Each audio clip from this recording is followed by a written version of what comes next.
أعوذ بالله من الشيطان الرجيم. بسم الله الرحمن الرحيم.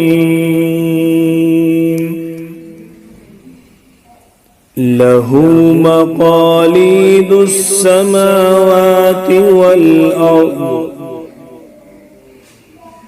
والذين كفروا بآيات الله أولئك هم الخاسرون.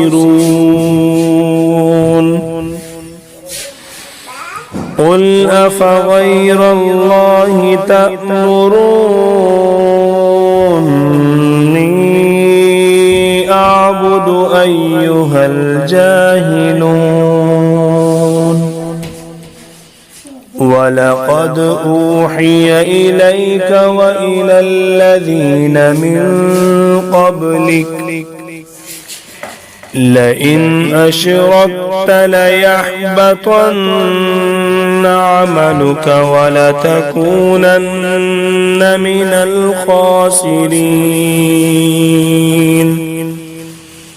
بل الله فاعبد وكن من الشاكرين.